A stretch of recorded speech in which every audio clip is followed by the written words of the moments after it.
Good morning. Welcome to All Souls Unitarian Universalist Church, a liberal faith tradition in Braintree, Massachusetts since 1833. As Unitarian Universalists, we covenant to affirm and promote the inherent worth and dignity of all persons as we engage in an ongoing search for truth and meaning. Whoever you are, whomever you love, however you inhabit your body, and wherever you are on life's journey, you are welcome into the life of this beloved community. My name is Joe Maloney, and I serve on the Sunday Service and Music Committee, as well as the Board of Trustees, and it is my pleasure to be your service associate this morning. If you are visiting us for the first time, would like us to reach out to you, please click on the link provided in the chat to submit a connection card. We will be happy to follow up with you. Everyone will remain muted during this service unless you wish to participate in the sharing of joys and concerns, at which time you may raise your hand and unmute your mic when we call you by name. Our services are recorded, except for our shared joys and concerns, and posted on our YouTube channel weekly. After the service, everyone is invited to stay online to attend our virtual coffee hour. Our guest minister this morning is the Reverend Edith Love, who joins us all the way from Memphis, Tennessee. Reverend Love is a community minister who considers all people her people, all streets her parish, and everywhere we step, holy ground. Reverend Edith, thank you for sharing your ministry with us this morning. Good morning. My name is Edith Love. I am honored and thrilled to be with y'all this morning. Our chalice words are from the Reverend Gordon McKeeman. Deep calls unto deep. Joy calls unto joy. Light calls unto light. Let the kindling of this flame rekindle in us the inner light of love, of peace, of hope. And as one flame lights another, nor grows the less, we pledge ourselves to be bearers of this light wherever we are.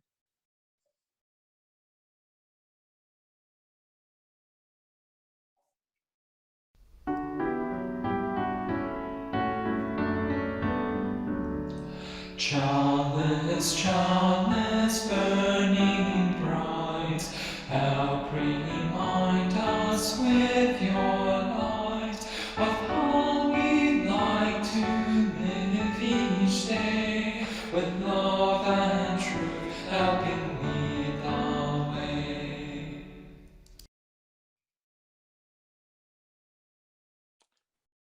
Now for our earth candle. We light this green candle to affirm our commitment to care for the planet that is our home.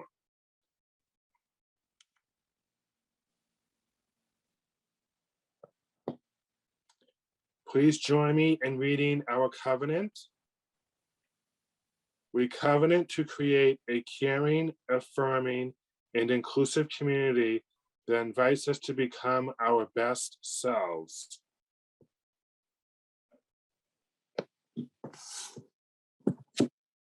Our opening words this morning are by Jan Richardson, A Blessing for the Brokenhearted. Let us agree for now that we will not say the breaking made us stronger, or that it is better to have this pain than to have done without this love. Let us promise we will not tell ourselves time will heal the wound, when every day our waking opens it anew.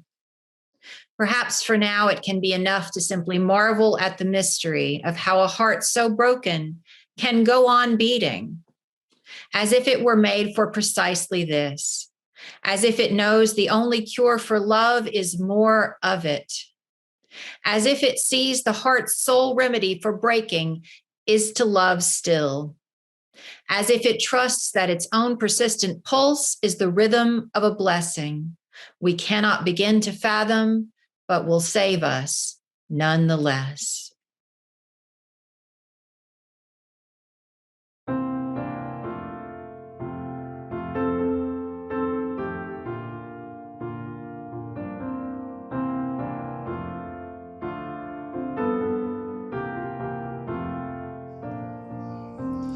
I've got peace like a river, I've got peace like a river, I've got peace like a river in my soul. I've got peace like a river, I've got peace like a river, I've got peace like a river in my soul. I've got joy like a fountain, I've got joy like a fountain, I've got joy like a fountain in my soul.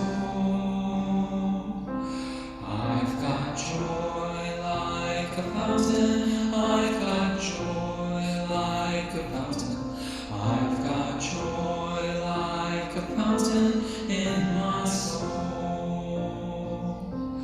I've got love like an ocean, I've got love like an ocean, I've got love like an ocean in my soul.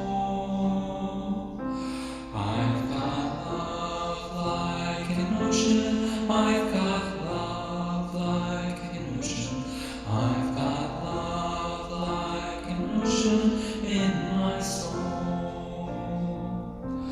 I've got pain like an arrow, I've got pain like an arrow, I've got pain like an arrow in my soul.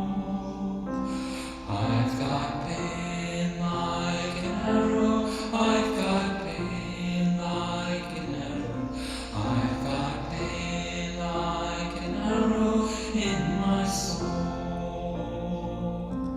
I've got tears like the raindrops, I've got tears like the raindrops, I've got tears like the raindrops in my soul. I've got tears like the raindrops, I've got tears like the raindrops, I've got tears like the raindrops in my soul. I've got strength like a mountain, I've got strength like a mountain, I've got strength like a mountain in my soul. I've got strength like a mountain, I've got strength like a mountain, I've got strength like a mountain in my soul.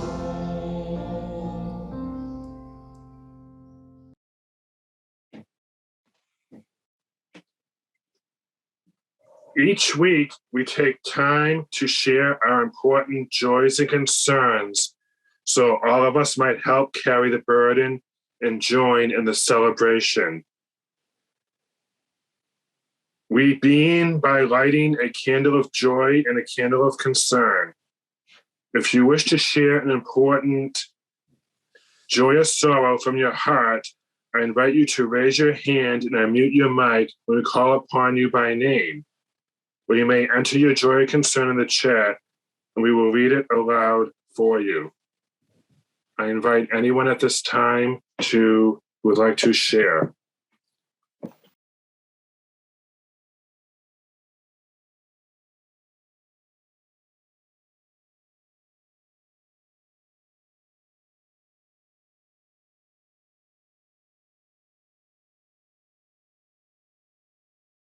We hold all these joys and these concerns in our hearts, and we remember especially the joys and concerns that remain unspoken, because though they may not be shared with the community, we hold them equally in love and tender concern.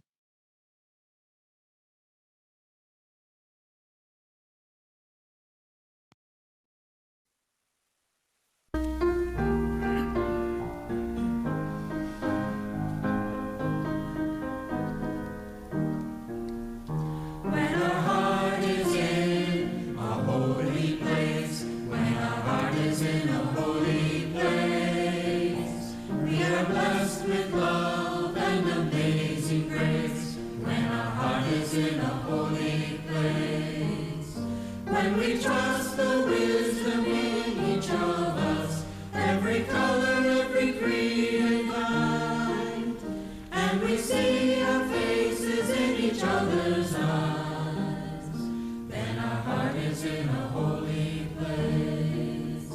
When our heart is in a holy place, when our heart is in a holy place, we are blessed with love and amazing grace. When our heart is in a holy place, when we tell a story from deep inside, and we listen with a loving mind, and we hear our voices in each other's words, then our heart is in a holy place. When our heart is in a holy place, when our heart is in a holy place, we are blessed with love and amazing grace. When our heart is in a holy place, when we share the silence of sacred space, and the God of the heart stirs within, and we feel the power of each other's faith, then our heart is in a holy place. When our heart is in a holy place, when our heart is in a holy place, we are blessed with love and amazing grace. When our heart is in a holy place, when our heart is in a holy place.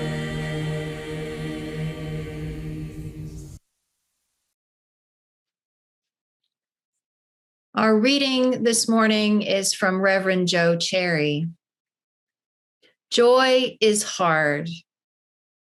Joy requires us to feel safe enough, to be safe enough, to open to vulnerability.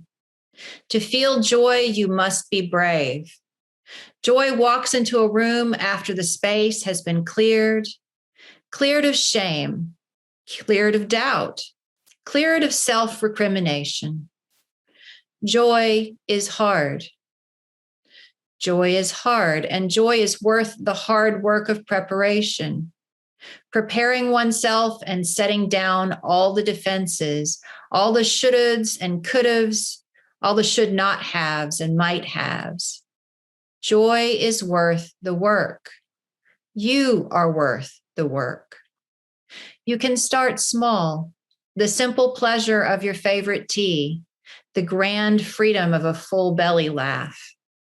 Invite joy to be your companion.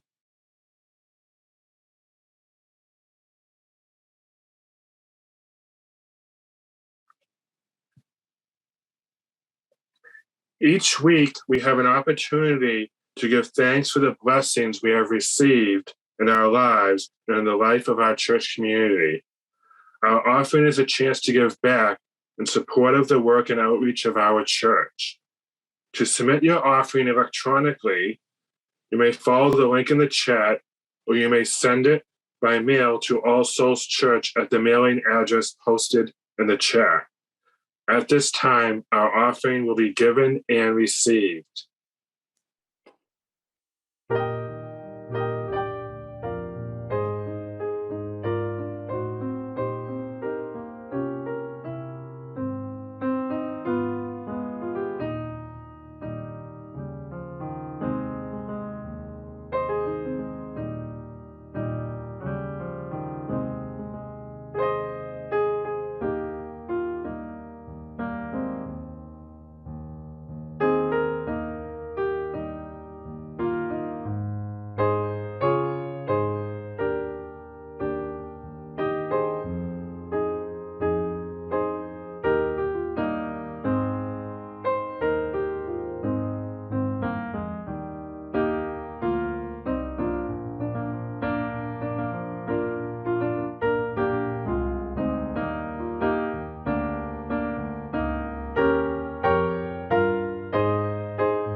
So it is a joy to be with you today.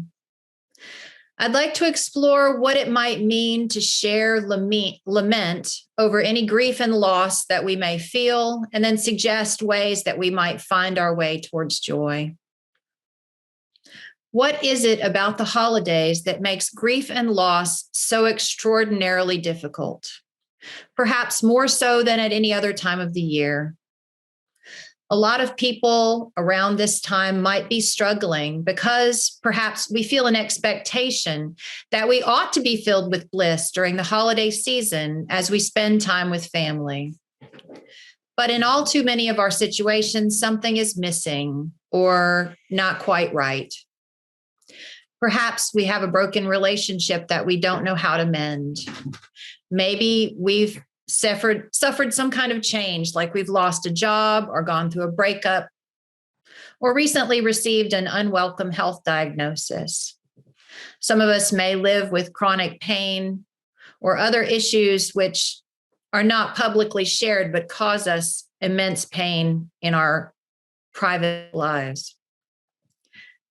Some of us may have experienced the death of a friend or a family member, and there could have been more of those in the recent past due to COVID.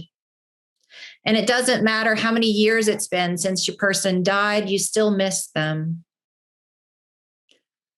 Lament is an old tradition in Judaism and in Christianity. I think one of the things we haven't really had the collective opportunity to do during this pandemic is to just grieve and let our feelings out. Elizabeth Kubler-Ross famously put forth her theory about the 5 stages of grief, but later researchers expanded that to several more stages, which aren't necessarily linear.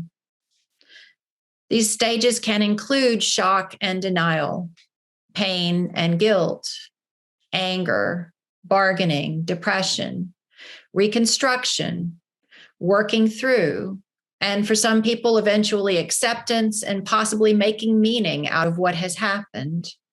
And you can bounce from one stage to another and back again, over and over, but there should be a general trend towards healing most of the time.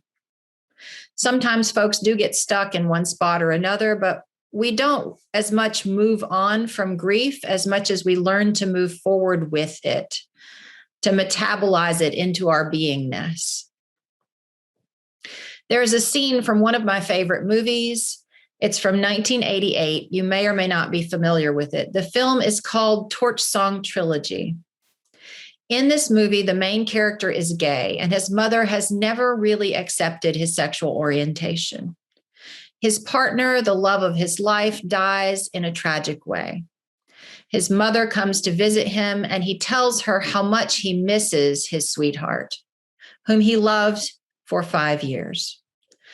His mother, a widow herself, tells him, "Give yourself time, Arnold. It gets better." But Arnold, it never goes away. You can work longer hours, adopt a son, fight with me, whatever. It'll still be there. But that's all right. It becomes a part of you, like learning to wear a ring or a pair of eyeglasses. You get used to it.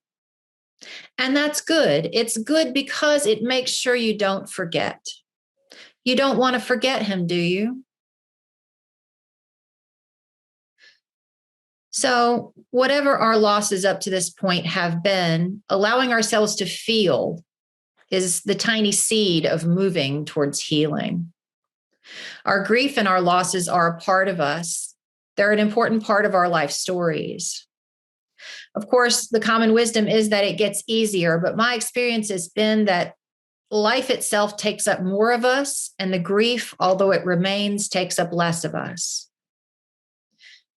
Over the last couple of years, one of the things that we've lost is the ability to meet in person as a congregation. The pandemic itself has been a trauma and grief and loss that none of us saw coming.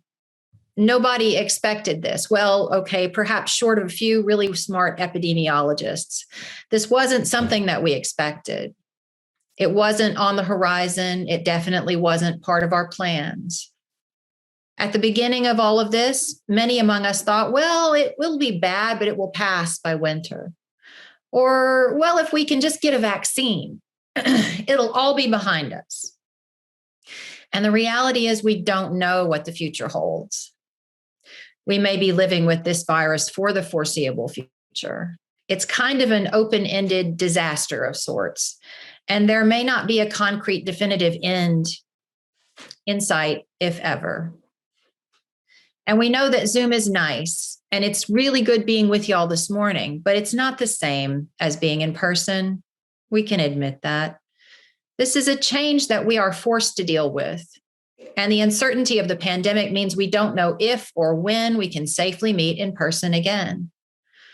It's my understanding that y'all haven't been able to meet together in quite a long time.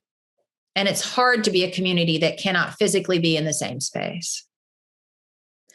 I'm sure that y'all have treasured memories of how you celebrated this time of year in your sanctuary. And so the title that we began with, If the Universe Closes a Door.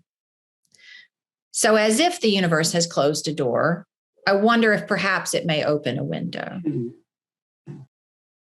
There are very good reasons why we might be feeling more isolated this year, why we might be feeling alone. One factor is there are expectations around gift giving and around spending, which could add to our stress because some of us might be feeling financial hardship due to the events of the previous 2 years. A colleague of mine recently said she's just so sick and tired of this pandemic, this endless pandemic. And I confess, I totally agree with her. It's exhausting. So where do we go from here? How do we deal with all this stuff and find our way towards something more like joy? Well, as usual, I'm happy to share with you science has an answer. Tongue in cheek, of course, but y'all listen to me. Research has shown that most difficult feelings can pass over and through us like a wave. And then we can gain a little equilibrium back within about 90 seconds.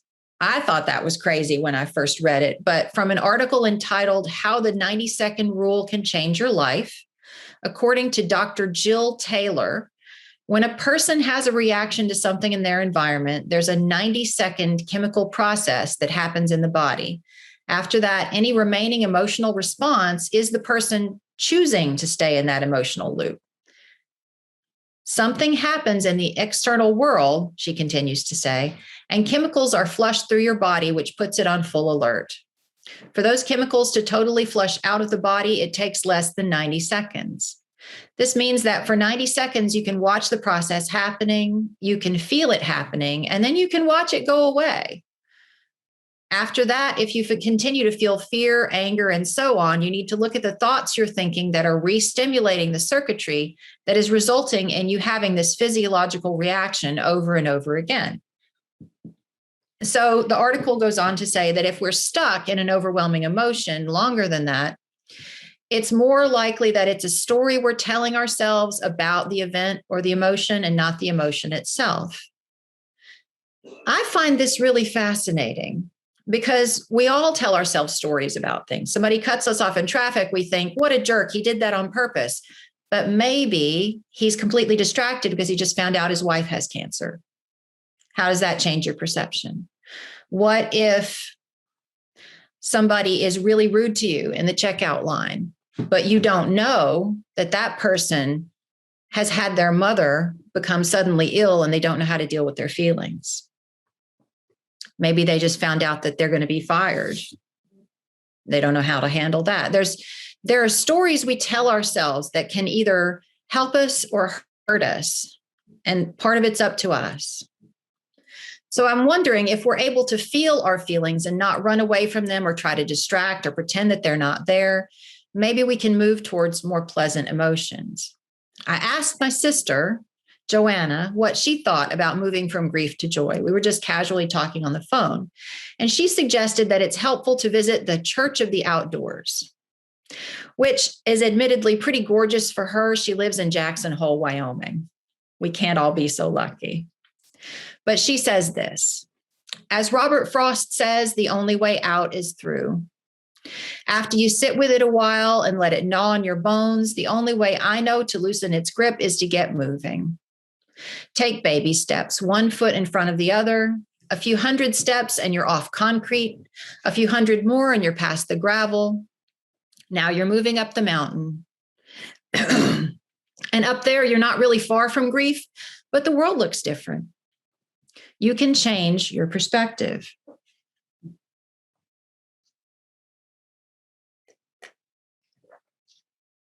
So, how perspective can shift things for us.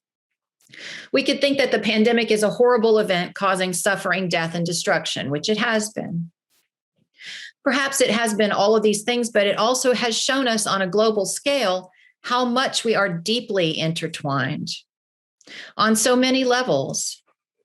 The pandemic has demonstrated how much we as human beings need each other, how on a very visceral level, we are all one inescapably. How what we do to another, we also do to ourselves. We could think of it as some things are ending, but endings are necessary before new beginnings. There's a Japanese haiku by Mizuta Muzahide, and it's very short. I'm sure you've all heard this. My barn having burned down, I can now see the moon. Amidst destruction, there can be another view, something emerging from the ashes that we couldn't see before. So perhaps it's not joy despite grief, but moving through it to the other side.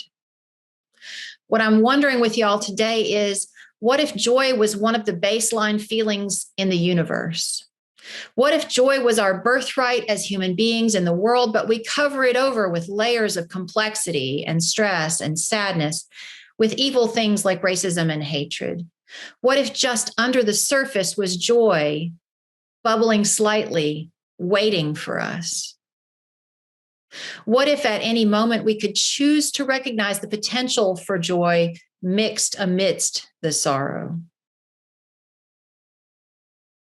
A few years ago, a friend's mother was dying.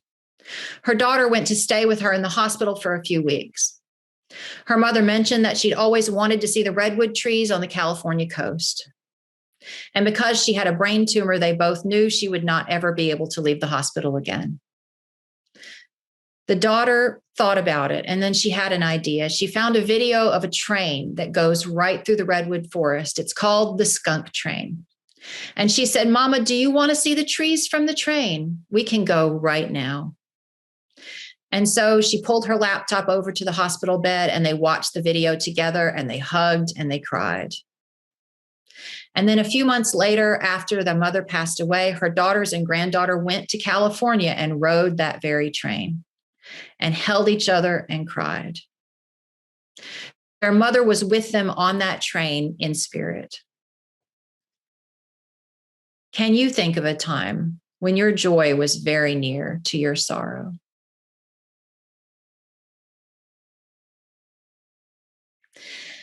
And to that point, I'd like to share a poem by Hafiz. We have not come here to take prisoners, but to surrender ever more deeply to freedom and to joy.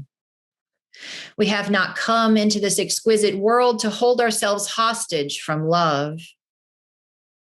Run, my dear, from anything that may not strengthen your precious budding wings. Run like hell, my dear, from anyone likely to put a sharp knife into the tender, sacred vision of your beautiful heart. We have a duty to befriend those aspects of obedience of our house and shout to our reason, oh, please, come out and play.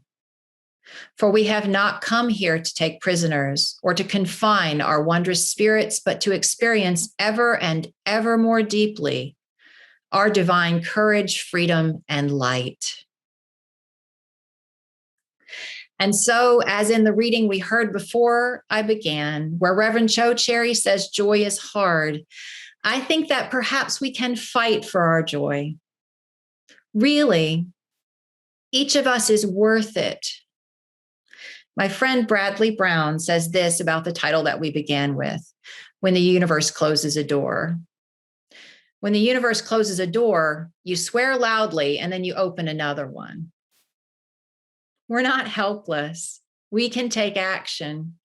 We can express our feelings. We can hold space for whatever we need to. And we can take extra good care of ourselves. Consider your expectations for the holiday season. Don't put so much pressure on yourself to do everything that's always been done or go to everything that's always been gone to before. Maybe you need more space this year. If you're grieving, if you've had a loss, maybe downscale what you require of yourself and of others.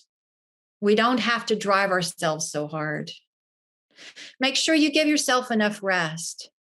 Eat things that are good for you. Get some movement in your day if you can. Reach out for support as appropriate from those you know will be kind. Reduce your stress if you can. Maybe enjoy some small indulgence like a bubble bath or some nice chocolate or a movie that you've been wanting to see. We can love ourselves like the precious child of the universe that we each are. And if we can't quite love ourselves, maybe we can start by liking ourselves enough to try. Every single one of us deserves all the good things. May you be blessed. May you have enough. May you hold space for joy when the opportunity presents itself. Amen and blessed be.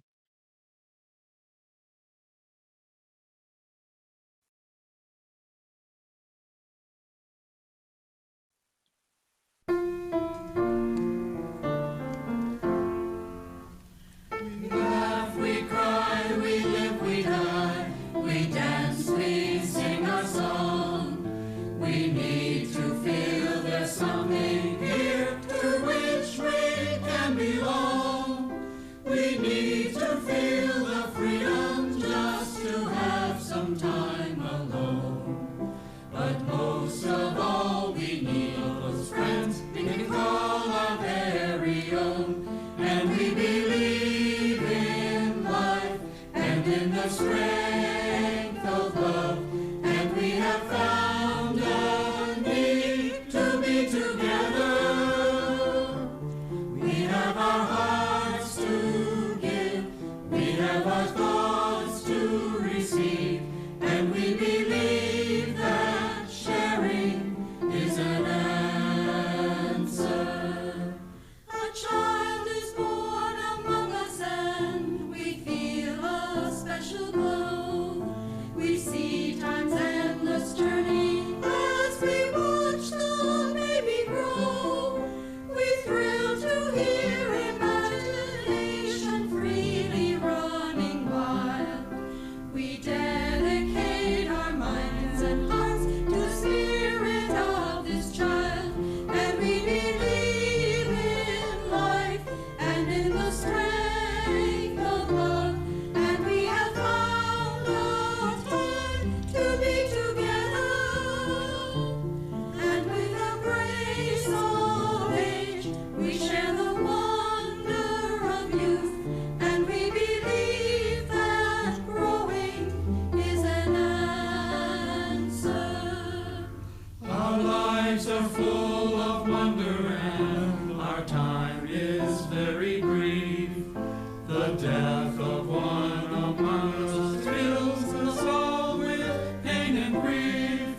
But as we live, so shall we die. And when our lives are done, the memories we share with friends, they will linger on and on.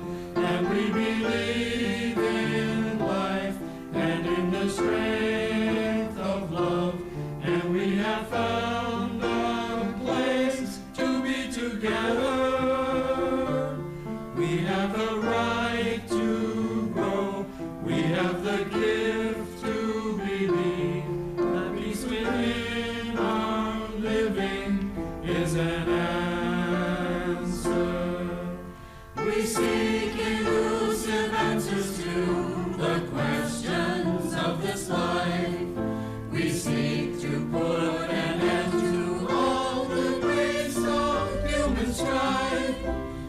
search for truth, equality, and blessed peace of mind.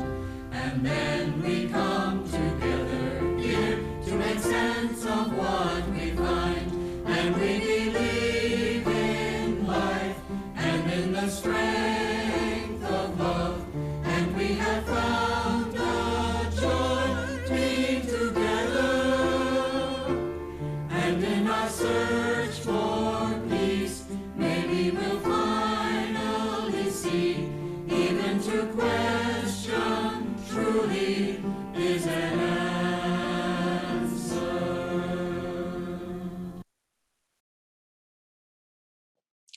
Our closing words today are from one of my favorite poets, John O'Donohue. For one who is exhausted, a blessing. When the rhythm of the heart becomes hectic, time takes on the strain until it breaks. Then all the unattended stress falls in on the mind like an endless increasing weight. The light in the mind becomes dim. Things you could take in your stride before now become laborsome events of will. Weariness invades your spirit. Gravity begins falling inside you, dragging down every bone. The tide you never valued has gone out, and you are marooned on unsure ground. Something within you has closed down, and you cannot push yourself back to life. You have been forced to enter empty time.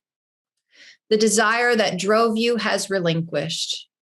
There is nothing else to do now but rest and patiently learn to receive the self you have forsaken in the race of days. At first, your thinking will darken and sadness take over like listless weather. The flow of unwept tears will frighten you. You have traveled too fast over false ground. Now your soul has come to take you back. Take refuge in your senses. Open up to all the small miracles you rush through. Become inclined to watch the way of rain when it falls slow and free. Imitate the habit of twilight, taking time to open the well of color that fostered the brightness of day. Draw alongside the silence of stone until its calmness can claim you. Be excessively gentle with yourself. Stay clear of those vexed in spirit. Learn to linger around someone of ease who feels they have all the time in the world. Gradually, you will return to yourself, having learned a new respect for your heart and the joy that dwells far within slow time.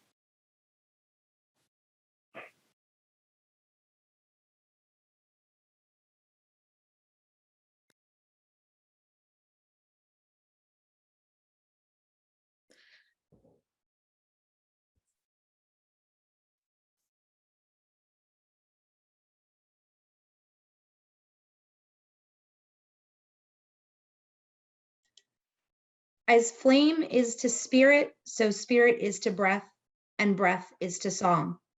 Though we extinguish the flame in this sanctuary, may we tend it in our hearts until we meet again.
Okay, I get to follow that. I'd like to give special thanks to our virtual usher, Mary, to our Zoom host, Alicia, to our musician, Jacob, to our service assistant, me, and to our guest minister all the way from Memphis, Reverend Edith Love.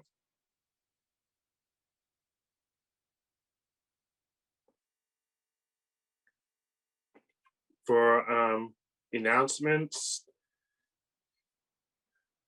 tomorrow will be the first of our connection circles at 3:30.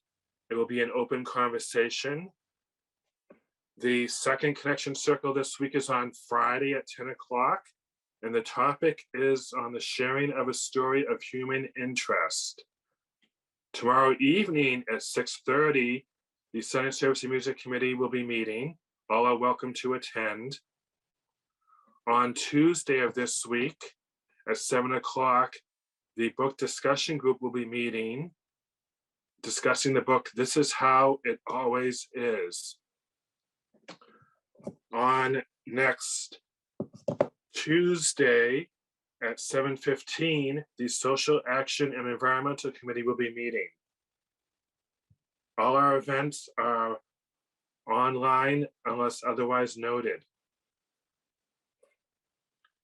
Don't forget to visit our Dickens Festival, where you can order online for our bake sale. Our festival is on the bottom of the screen. To access the website, it's dickensfestival.weebly.com.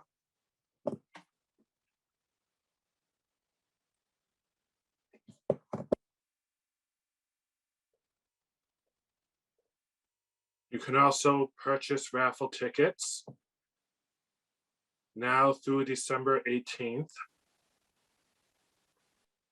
Yes, tell your friends and family.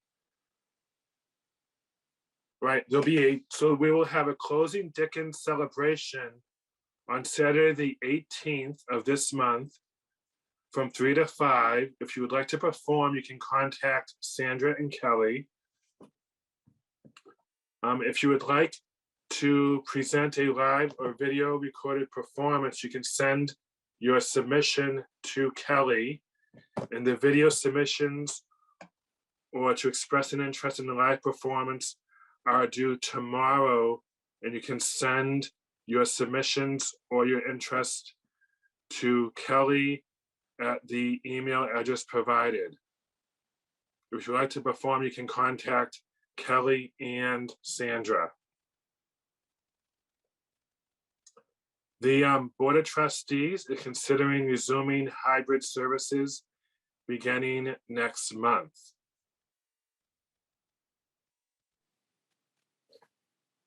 Does anyone else have any additional announcements?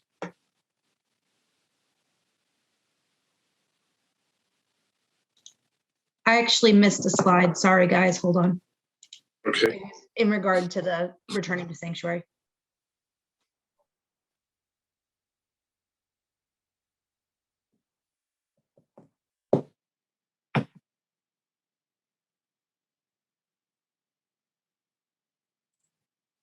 So it seems to me that we're asking people to please communicate with Ross. Is that correct, Ross, about would you say a few words about that? Yes, please email me. Let me put my email in the chat. We've had some votes already. Okay, there's my email, ross.b.edwards76@gmail.com. Yeah, and so far we've only had about 8 votes in favor. But if we have enough people, and we haven't really decided how many is enough yet, but if we have enough people who want a live in-person service, we will consider it. And we will also consider the risk factors at the time. We have to consider whether we as a congregation are at higher or lower risk than the population at large. We'll continue to have this discussion. The board will be voting and meeting on it, and we welcome any input. Please email me or anyone on the board, actually, if you want to have an opinion. Thank you. That's all I can add. Thank you very much, Ross. And then Sandra, do you want to say a word or two about our invitation for submissions for content for December 18th? Yeah, sure. We would like anyone to submit anything they can in terms of something that would have a Dickens holiday or winter theme. It can be pre-recorded. It can be, if you want to perform live, then obviously you wouldn't submit anything. You would just let us know. I've sent out some emails to people. So I would ask that people get in touch as soon as possible to let us know if they're doing anything, and we'll give you any information you need in terms of getting it to us. It can be musical. It can be storytelling. It can be informative. Anything that has to do with the theme would work. And we appreciate anything people can do. Maybe you have wonderful Victorian Christmas jokes. I don't know. Anything you're into is fine. Just let us know and we will try to make it work. And variety would be good. So thank you. Got to be family friendly, though. Yeah, family friendly. Victorian Christmas jokes. I don't know.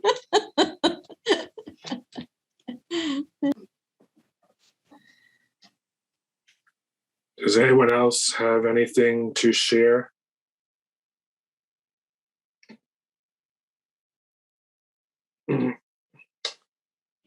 Well, thank you again, everyone, for, Diane. Diane, yes, hi. My question is to Sandra. When you just spoke, it seems as though the submissions were a little, before I thought it was any kind of entertainment that was family friendly, but now it seems as though it has to be Christmas or Dickens focused. Well, it always was supposed to be something that would be appropriate for the Dickens Fair. Well, it's appropriate, but it does not relate to Dickens. It can be winter. It can be holiday. I mean, anything that's winter or holiday, we should be able to fit in.